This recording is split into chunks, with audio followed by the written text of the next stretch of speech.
알려드리는 미래교육 인사이트. 우리 미인합시다.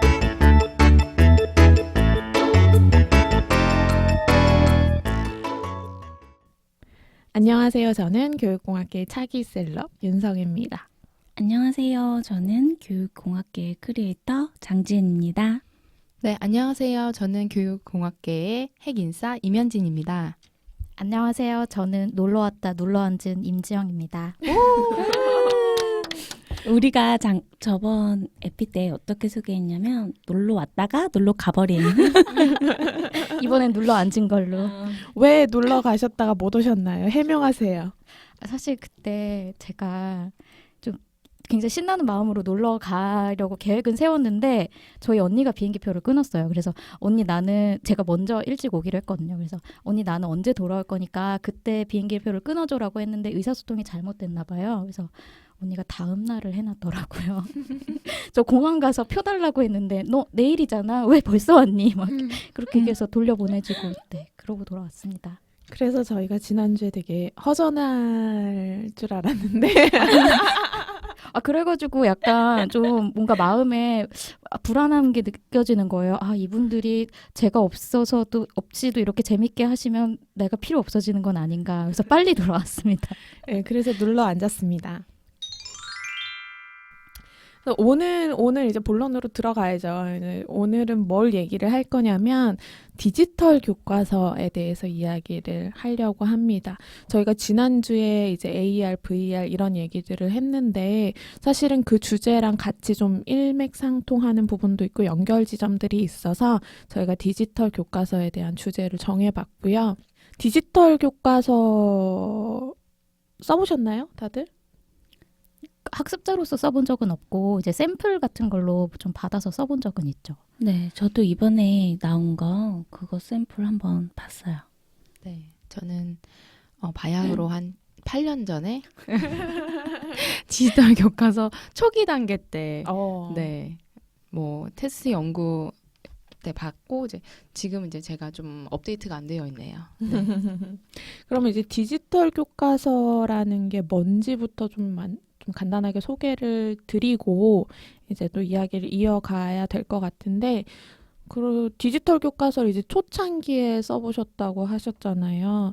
그 당시랑 지금이랑 사실 기본적인 어떤 취지라든지 뼈대는 되게 비슷한 것 같거든요. 이제 추가적인 기능들이 조금 더 들어오기는 했지만 그때도 이제 저희가 연구를 많이 했던 게 주로 서책형 교과서하고 디지털 교과서를 비교하는 그런 관점으로 이제 많이 이야기를 했었죠.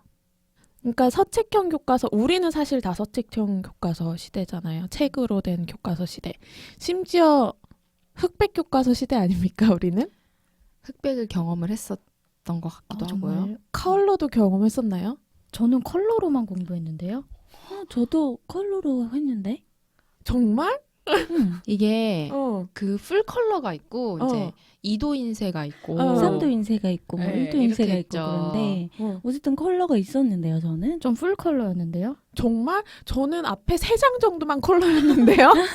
약간 이게 기억의 오류일 수가 있는 게 저희가 이제 교과 과정이 지금 여기가 제가 이제 6차인가요? 막 제가 07학번인데 7차 교육과정이 시작됐던 네. 딱 그 시기가 아마 시작일 거예요. 네. 88년생이 7차 교육과정으로 시작을 했다. 나 지금 네. 약간 충격받았어요. 성혜님 막 동공이 지진하고 있어요. 아니 저는 대부분의 시절이 거의 흑백이었고 앞에 이렇게 몇 장만 컬러로 반딱반딱한 종이로 아니요, 그렇지는 그랬는데. 않았을 거예요. 지금 이게 촬영이 됐었으면 너무 재밌었을 것 같은데 제 앞에 계신 분들이 하나같이 다 동공지진을 그랬나? 저는 풀컬러는 미술 교과서 정도만 풀컬러였던 것 같은데 제 기억에 충격적인데 우리 영어 그냥 교과서. 요 부분은 날립시다. 모두 다 너무 오래된 기억의 오류를 가지고 앉아 있는 걸로.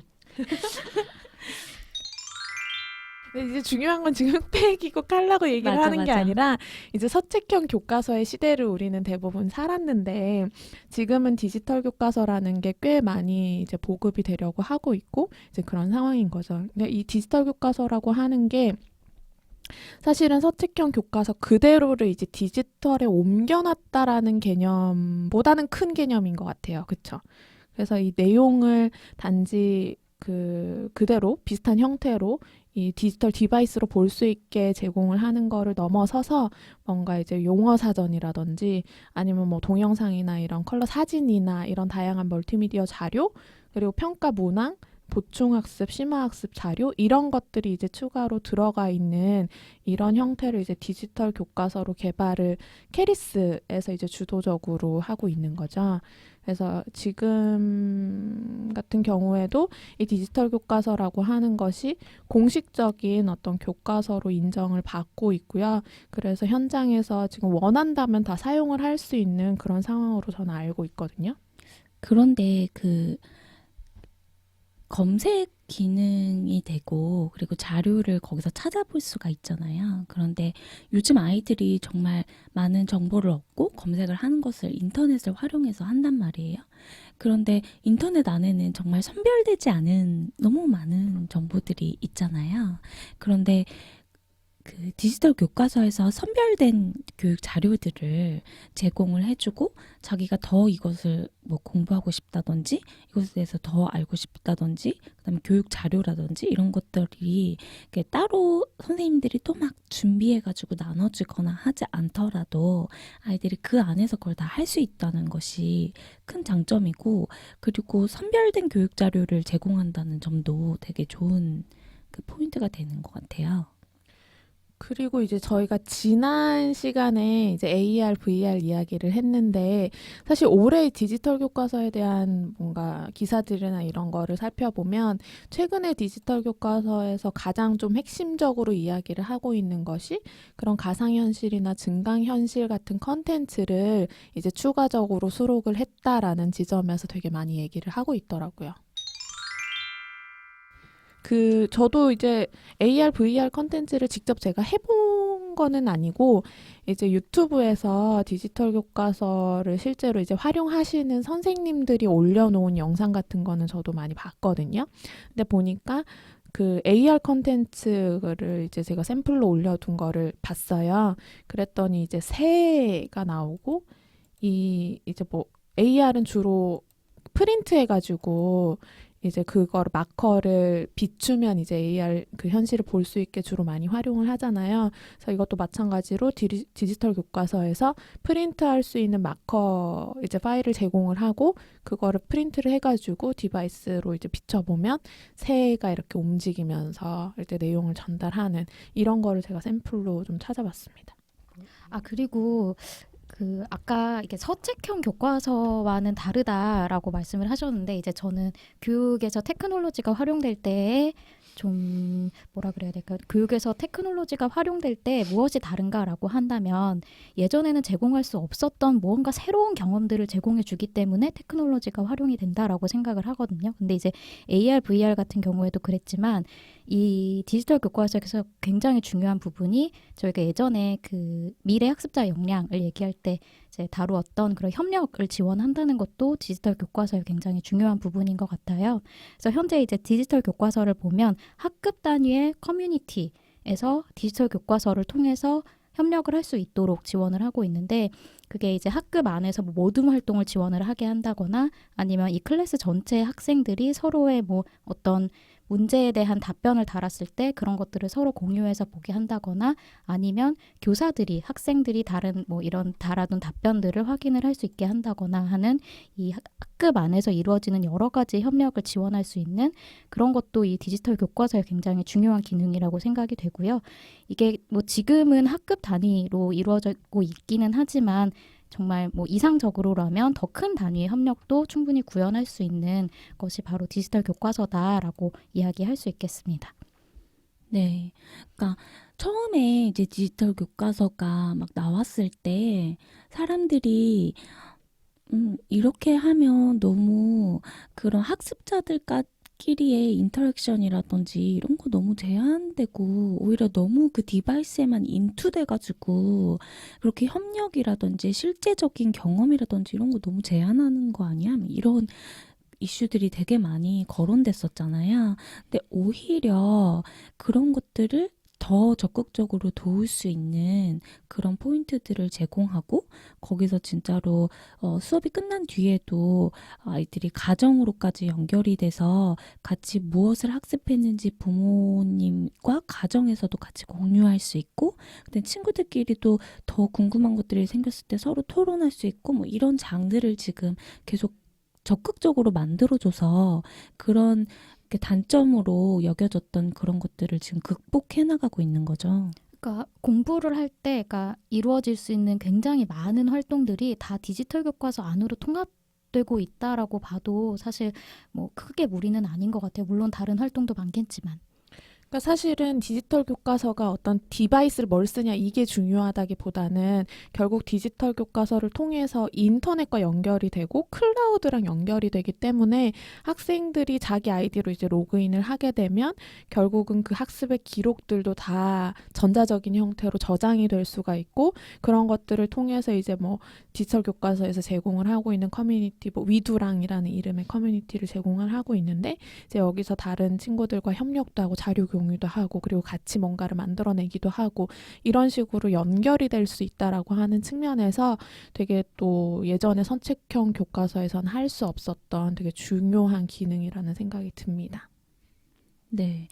그 방금 성혜님이 말씀하신 것 중에서 조금 중요한 포인트라고 생각이 되는 게 그전에 서책형에서는 없었던 것 중에 하나가 아이들을 개별적으로 진단하고 아이들이 어떻게 학습이 이루어지고 있는지에 대해서 선생님들이 그 모두 아이들을 개별적으로 이렇게 진단하거나 파악하거나 아이들을 이끌어가거나 이렇게 할 수 없었잖아요. 그런데 계속 우리는 교육에서 학습자 중심이어야 되고 학습자의 다양성을 인정해야 하고 또 다양한 출발점이나 다양한 진도의 뭐 그런 조절이라든지 이런 것들이 이루어져야 한다고 하는데 그게 현실적으로 그렇게 하기가 너무 어려웠잖아요. 학교 교육 현장에서. 그런데 지금 이런 디지털 교과서가 아이들이 어디까지 개별적으로 학습하고 있는지 어디까지 따라왔고 어디까지 못 따라왔는지 이런 학습 진단이나 처방이 가능하게 되었다는 거죠. 개별적으로. 네, 그리고 이 개별화라는 게 굉장히 4차 산업혁명 시대에 중요한 이슈인데 그러니까 진단하고 뭐 처방하고 하는 것도 이 디지털 교과서가 구현할 수 있는 굉장히 중요한 기능이긴 하지만 거기까지 나가기 전에 정말 단순한 기능이라고도 볼 수 있지만 학습자가 자신이 원하는 자료를 본인이 더 선택해서 만약에 난 이걸 공부하고 싶다라고 하면 더 깊숙이 공부해 볼 수 있는 굉장히 풍부한 자료가 디지털 교과서 안에 들어간다는 것도 이 개별화라는 이 키워드 안에서 굉장히 중요한 부분인 것 같아요. 네. 그래서 저도 이제 디지털 교과서를 활용하는 좀 약간 성공 사례 다큐 같은 것들을 봤을 때 초등학생이 이제 그 교과서를 가지고 집에 와서도 계속 혼자서 자기 주도적으로 이제 학습을 하는 거예요. 그래서 디지털 교과서의 가장 큰 장점이라는 것이 하이퍼링크잖아요. 그러니까 계속 타고 들어가서 내가 원하는 것들을 학습을 할 수가 있는데 가령 뭐 영어 문장을 보다가 모르는 단어가 나오면 검색을 해서 바로 이제 저장하고 뭐 기록하고 메모하고 이런 것들을 이제 자기 주도적으로 하다 보니까 오히려 또 학습의 효과가 서책형과 비교했을 때 더 집중을 하게 되고 이런 효율적인 부분들이 있지 않나라는 것들을 이제 생각을 하게 되고요. 갑자기 이제 영어 얘기가 나와서 하는 얘기인데 저희 때만 해도 이제 선생님이 영어 교육 영어 수업 시간에 카세트 테이프를 들고 와가지고 그걸 이제 막 무겁게 이제 선생님이 막 들고 와요. 막 수업 시간에 이제 반장이 있어요. 그래가지고 걔가 이제 그거 선생님이 시키면은 그 테이프 트는 거 있잖아요. 그 들고 와가지고 무겁게 그래서 이제 그걸 막 틀어요. 다시 듣고 반복하려면 다시 뒤로 구간 반복을 손으로 눌러서 그렇죠, 네, 그렇죠. 다시 되감아서 딸깍. 딸깍 하면서 그렇게 이제 했었거든요. 그래서 애들이 막 선생님이 이제 막 이거 따라해보라고 원어민 발음을 따라해보라고 그럼 애들이 막 하잖아요. 근데 다들 이제 막 엉망이죠. 그걸 이제 지도해줄 사람이 없는 거예요. 거예요. 제대로. 다 한 명 한 명씩. 근데 지금 디지털 교과서는 그런 게 이제 다 포함이 되어 있는 거죠. 그래서 뭐 원하는 만큼 계속 반복해서 들을 수 있고 높은 수준의 이제 그런 컨텐츠들이 담겨 있기 때문에 어떻게 생각을 할지는 모르겠지만 이제 지금 저희 요즘 이제 사람들은 또 다시 또 요즘 것들 막 얘기 나오는데 이걸 안 쓰는 게 굉장히 약간 좀 합리적이지 못한 선택이지 않나라는 생각을 또 이제 하게 되는 거죠. 사실 요즘 제가 이제 딴 얘기할 때도 많이 하는 얘기 중에 하나가 요즘 아이들을 이제 세대 구분을 할 때 부르는 이름 중에 또 하나가 뭐가 있냐면 우리 G세대, Z세대 얘기하긴 했지만 하워드 가드너가 앱 제너레이션이라고 했다는 거죠. 앱 세대라는 거예요. 네. 우리가 이 모바일 폰을 사실은 우리는 뭐 태어나서 처음부터 접한 세대는 아니지만 요즘 아이들은 처음부터 이제 모바일 세대인 거죠. 그러다 보니까 이제 이 서책형 교과서보다도 이 디지털 교과서에 이렇게 손가락 두 개로 확대하고 그러니까 이런 게 맞아요. 너무나 자연스럽고 눌러서 넘어가고 이런 게 너무나 그냥 일상적이고 태어나서부터 그런 걸 경험했던 세대라는 측면에서 또 너무나 당연한 방향이라고도 볼 수 있을 것 같아요. 네. 근데 이 얘기를 한 번 더 하게 됐는데 아까 하이퍼링크가 나와서 하는 말인데 그 엄마들이 제일 걱정하는 게 그거거든요. 그 앱에서 계속 자료 리서치하다가 계속 부적절한 정보들을 계속 접하게 되고 너무 선정적이고 과격한 정보들도 계속 접하게 된단 말이죠. 근데 학습자는 계속 그런 지적 호기심을 가지고 계속 타고 들어가서 공부할 수 있어야 되는데 이게 공부하다가 이제 딴 길로 너무 많이 딴 길로 들어가서 그 딴 길에서 또 타고 이제 빠져나오지 못하는 길로 빠져들게 되는 거가 이제 사실 가장 많은 학부모들이 걱정하는 부분이었거든요. 그런데 어쨌든 이 디지털 교과서 같은 경우는 그 여기에 있는 아주 풍부한 그런 학습 자료들 자체가 모두 선별적으로 다 이렇게 검증되었고 만들어져 있는 거여서 그래서 그런 부분이 되게 재밌는 것 같아요. 근데 저도 한번 이렇게 타고 들어가 봤거든요.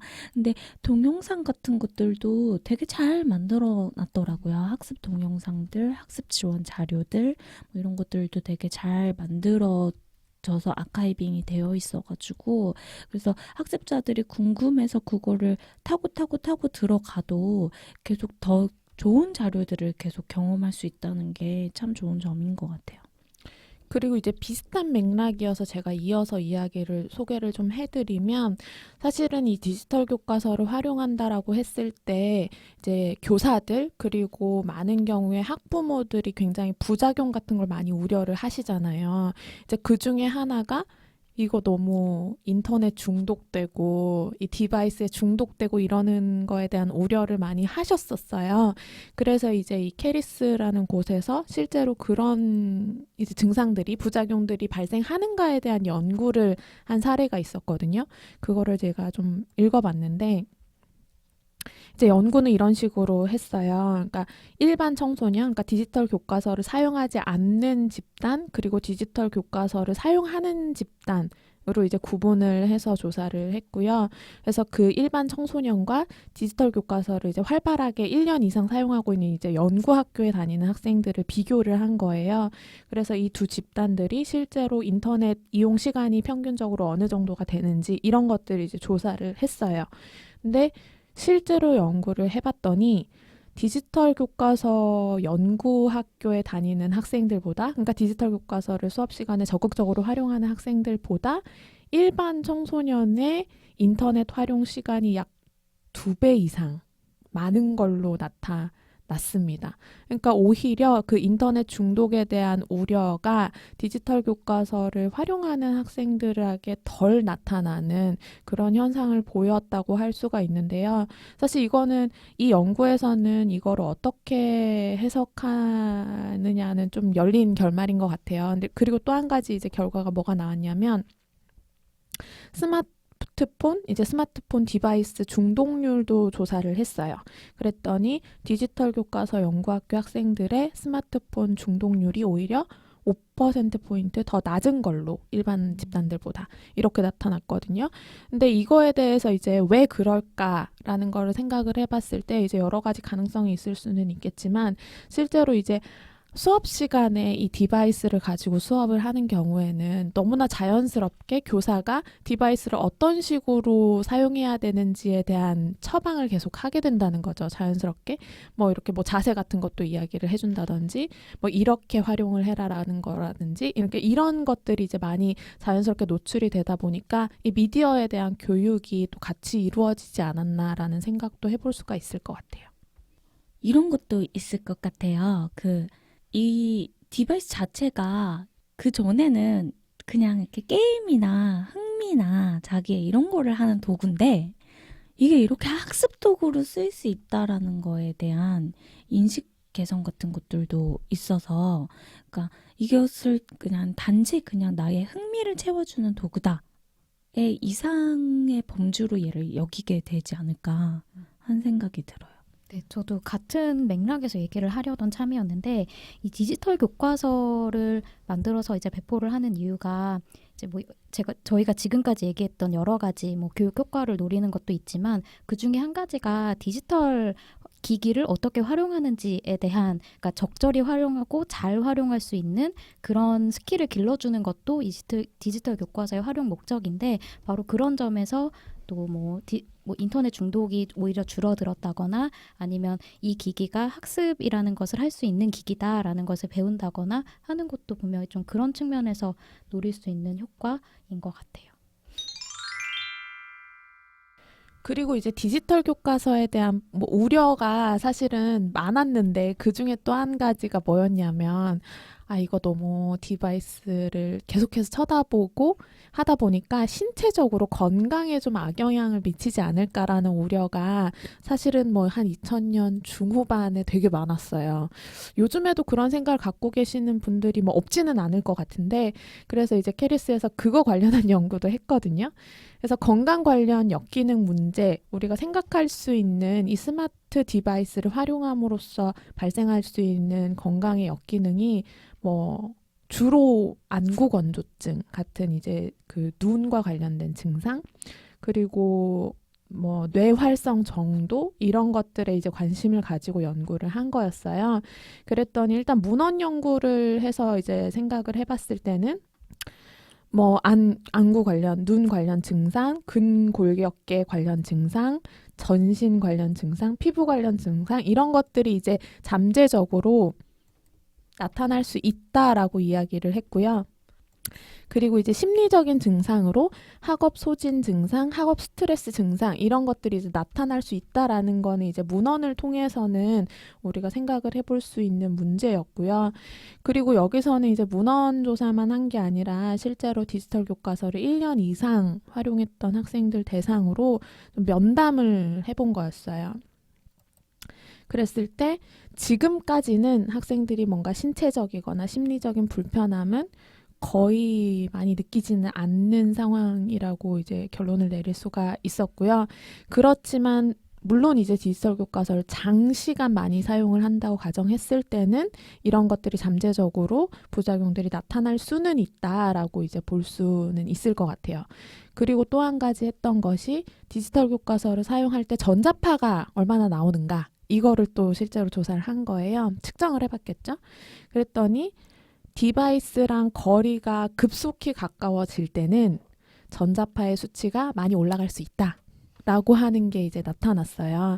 그렇기 때문에 우리가 올바른 자세로 적정하게 거리를 유지하면서 이 디바이스를 활용해야 된다라고 하는 이제 교훈을 얻을 수가 있는 거죠. 그리고 이제 그 안구 건조증 관련해서도 측정을 했더니 실제로 크게 통계적으로 유의한 차이는 없었다고 해요. 그래서 우리가 우려할 만큼 이렇게 많이 걱정할 만큼의 신체적인 증상이 나타난다고 보기는 어려울 것 같고요. 그렇지만 물론 너무나 오랜 시간 사용했을 경우에는 나타날 수 있다. 이 정도로 이제 이 연구에서는 결론을 내릴 수가 있을 것 같습니다. 사실 그게 또 뭐랑 연결되냐면 우리 지난번에 했었던 AVR에서도 사실 그 부작용 얘기한 거 보면 사실 거의 비슷하잖아요. 이렇게 시각 자극이라든지 너무 이렇게 안구 건조증이라든지 그다음에 뭐 장시간 사용했을 때 이거는 뭐 어지러움증 같은 것들도 있었고 그래서 사실은 이러한 문제들을 계속 이렇게 신체적으로 있을 수밖에 없는 문제들인 것 같기는 해요. 그렇기 때문에 약간 이런 실제적으로 내가 진짜로 몸으로 경험해 보거나 하는 것들과 그다음에 이렇게 매체를 사용해서 하는 것들을 교육에서 되게 적절히 혼합해가지고 하는 것, 그다음에 이렇게 장시간 시간 사용에 있어서 그거를 좀 컨트롤을 잘 하는 거, 이런 거가 좀 중요한 키포인트인 것 같아요. 맞아요. 실제로 수업 시간에 디지털 교과서를 활용하는 장면을 우리가 상상을 해보더라도 사실은 대부분의 경우에 수업 시간이 뭐 45분이다, 40분이다 라고 하면 40분 내내 모니터를 바라보는 상황은 사실 없잖아요. 대부분. 그러니까 물론 디지털 교과서가 이제 주요한 매체로 활용되는 경우라도 선생님의 얼굴도 보고 옆 짝의 얼굴도 보고 그러니까 실제로 이 디지털 디바이스를 바라보는 시간은 그렇게 길지는 않다라는 거고 그리고 실제로 이제 수업 현장에서도 너무나 이 매체를 사용한다고 해서 매체만에 의존하는 것이 아니라 어떤 다양한 수업 방법들을 같이 적용을 하게 되면 이런 부작용은 크게 많지는 않을 것 같다라는 생각도 드네요.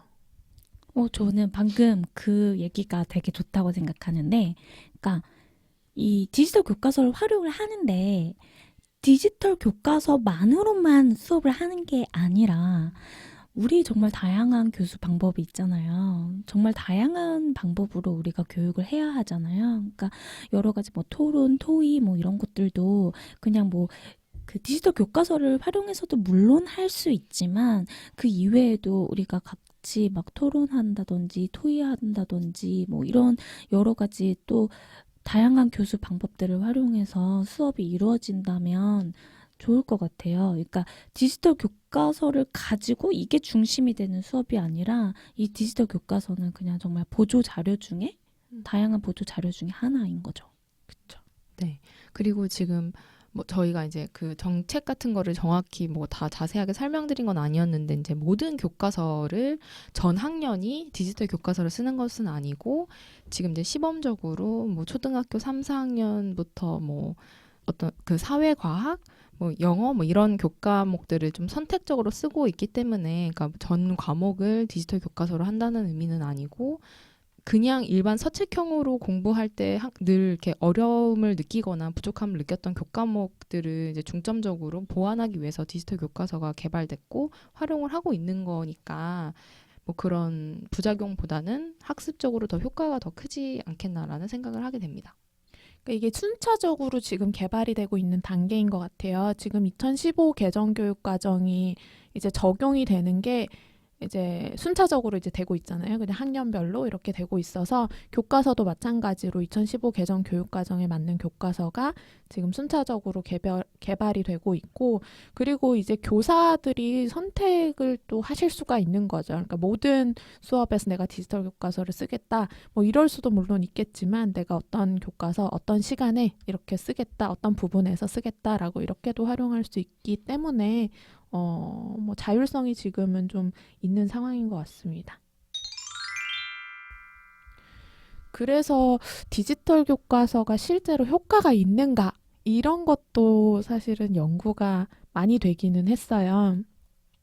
그래서 실제로 이제 통계적으로 디지털 교과서를 사용했을 때 사전, 사후 이렇게 검사를 해가지고 학습자 역량이 향상되었는가 이런 연구도 실제로 많이 했는데 이런 연구들의 결과를 보면 대부분이 이제 긍정적인 효과를 보여주고 있다고 말씀드릴 수가 있을 것 같아요. 그리고 또 한 가지는 교사의 역량도 향상됐다라고 하는 측면도 있거든요. 이 연구를 보면은. 그래서 교사의 수업 역량 그리고 테크놀로지 활용 역량 이런 것들이 디지털 교과서를 사용했을 때 더 향상됐다라고 하는 측면도 같이 말씀드릴 수가 있을 것 같습니다. 네, 지금 말씀하신 게 제가 찾아봤던 자료랑 좀 비슷한 자료인 것 같아서 추가 설명을 하자면 좀 그런 게 궁금하실 것 같아요. 그래서 디지털 교과서를 활용했을 때 학생들의 역량이 올라갔다는데 어떤 역량이 올라갔냐. 이 연구에서는 어떤 것들을 측정을 했었냐면 정보 활용 능력, 뭐 비판적 사고 능력, 창의성 및 혁신 능력, 문제 해결 능력, 그다음에 사회적 영역에서 의사소통 능력, 협업 능력, 그다음에 정의적 좀 심리적인 것들에 관해서는 뭐 학습 동기, 수업 태도, 학습 자신감 이런 것들이 뭐 전반적으로 올라갔다라고 측정을 했으니까 좀 참고하시면 좋을 것 같아요. 근데 저희가 되게 이렇게 좋은 점들 이런 거 그러니까. 많이 얘기했잖아요. 네. 근데 사실은 디지털 교과서가 그동안 그렇게 좋은 성과를 이뤄오지는 못했잖아요. 캐리스에서도 이제 스스로 그것을 고백하기도 했고. 생각보다 성장 속도가 더뎠죠. 네. 그리고 이제 2018년부터 조금 새로운 도둠을 시작해서 이제 19년, 20년 해가지고 이제 적용 계획들이 이제 나왔는데, 저는 사실 처음 디지털 교과서가 나왔을 때부터 이렇게 좋은 것이? 이렇게 생각했었어요. 근데 생각보다 좀 여러 가지 장벽에 의해서 사실은 그렇게 교육 현장에서 실제로 되게 환영받지 못했거든요. 근데 지금 다시 또 새로운 발돋움을 시작해서 18년, 19년, 20년 이렇게 적용 계획들을 발표했는데 이것들이 가지고 있는 우리가 지금 얘기한 이런 큰 비전들과 이런 장점들이 정말 교육 현장에서 제대로 잘 효과적으로 적용될지는 사실 좀 지켜봐야 할 것 같아요. 그리고 이제 교사들이 또 이거를 어떻게 교육 현장에서 잘 받아들여서 활용할지 이런 것들도 사실 조금 지켜봐야 될 문제고 실제로 그래서 환경에서 이렇게 실제로 적용해서 사용을 해보니까 또 어떠한 문제점들이 있었는지 교사들 입장에서는 어떤 고충이 있는지 그러니까 이런 것들도 한번 논의하는 자리도 아마 있어야 되겠죠? 그러니까 제가 생각했을 때 지금 제가 통계를 보니까 2000년 초반에는 사실은 디지털 교과서가 연구학교 중심으로 이제 쓰였어요. 그래서 2013년도 기준으로는 전국에서 144개 학교에서 이제 연구 학교들만 디지털 교과서를 사용을 했는데 2016년에는 이제 연구 학교도 이제 몇 학교가 유지가 되고 이제 원하는 선생님들 이제 희망하는 학교들에서 디지털 교과서를 사용하는 학교들이 4,885 학교.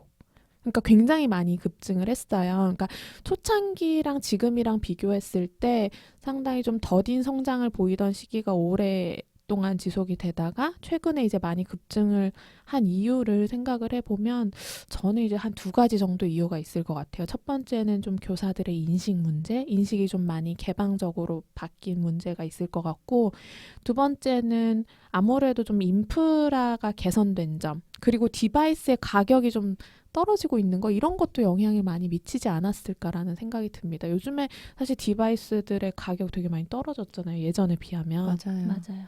옛날에는 뭐 거의 스마트 패드가 몇십만 원 뭐 거의 뭐 비싸면은 뭐 더 뭐 거의 100만 원 가깝게 됐었는데 그래서 그거를 맨 처음에 제가 2010년 11년도에 디지털 교과서 연구를 했을 때 그때 이제 교육학술정보원 캐리스의 목표는 뭐 2013년에 전국에 다 디지털 교과서를 보급한다였어요.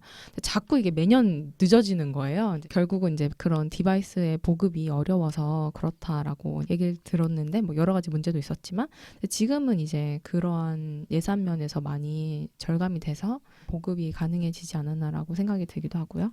네, 그리고 한 가지 추가하자면 이게 디지털 교과서가 모두가 한 기기를 가지고 있어야만 할 수 있는 건 아니고요. 이 캐리스에 그 관심 있으신 분들 가서 캐리스의 디지털 교과서라고 검색을 해보시면 교사용, 학생용, 학부모용, 학교용 이렇게 이 매뉴얼, 그러니까 사용 매뉴얼이 다 나와 있어요. 이 중에 교사 1기기 환경일 때는 어떻게 디지털 교과서 활용해야 하는지, 학생 모둠별 1기기 환경에선 어떻게 해야 하는지, 그다음에 학생 1인당 1기기 환경에선 어떻게 해야 하는지 이런 모형들도 뭐 모형이라기보단 방법이라던가 그런 것들도 좀 준비가 되고 있기 때문에 뭐 꼭 기기만의 문제는 아니고 뭐 기기가 꼭 1인당 1기기가 돼야 되는 것은 아니다. 뭐 이런 점을 또 하나 좀 얘기를 하고 싶습니다. 그리고 그 인식 문제 같은 경우도 제가 이렇게 피부로 실감을 할 정도로 정말 많이 개선된 것 같아요. 그리고 학부모들 자체가 사실은 원래 엄청나게 폐쇄적이었거든요. 이 디지털 교과서에 대해가 그냥 단지 그냥 교육 환경에서 뭐 반대를 했다기보다 실제로 학부모들이 싫어했어요. 이 디지털 교과서 사용하는 걸. 근데 지금 학부모들의 인식 자체도 되게 많이 개선이 됐고 교육 환경 자체에서도 좀 많이 개방적으로 바뀐 것 같아요. 그렇습니다.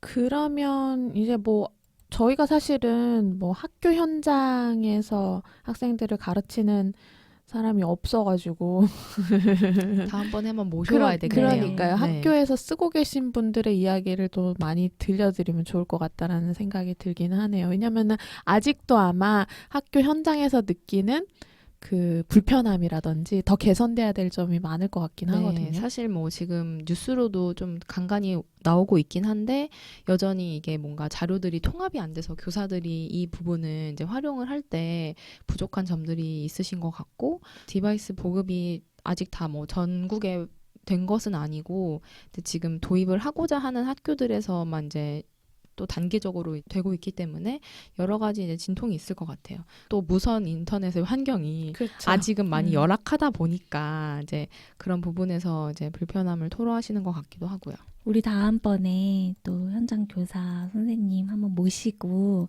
우리 직접적인 이야기를 한번 들어봅시다. 네. 노력해 봅시다. 네, 사실 자리를 마련해 봅시다. 네.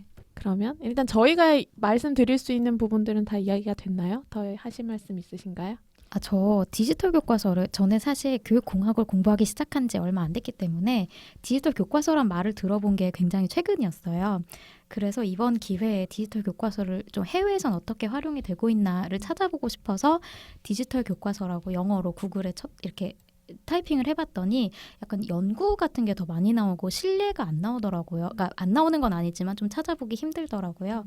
그래서 키워드를 바꿨더니 나오는 게 이텍스트북이더라고요. 그래서 이제 좀 해외에서 좀 일상 용어나 좀 이렇게 판매하거나 뭐 이런 쪽에서 활용하는 용어는 이 텍스트북이 또 많이 활용되고 있는 것 같아서 찾아보시면 좋을 것 같고, 그래서 해외도 피어슨사라고 맞아요. 우리나라에서도 뭐 학지사처럼 대학 교재 많이 만드는 그런 많이 회사가 있잖아요. 들어본. 거기서도 이 텍스트북을 굉장히 크게 사업을 벌이고 있더라고요. 그래서 들어가 봤더니 여기서는 이제 고등교육을 위한 이 텍스트북을 많이 만들고 있는데 분야가 지금 우리나라랑 똑같이 뭐 과학, 뭐 메디컬 뭐 이런 분야라던가 뭐 사회, 뭐 지리 이런 분야에서 많이 활용이 되고 있어서 좀 우리나라도 좀 맥을 같이 하고 있는 그런 해외에서도 그렇게 하고 있다라는 것을 좀 간략히 엿볼 수 있었습니다.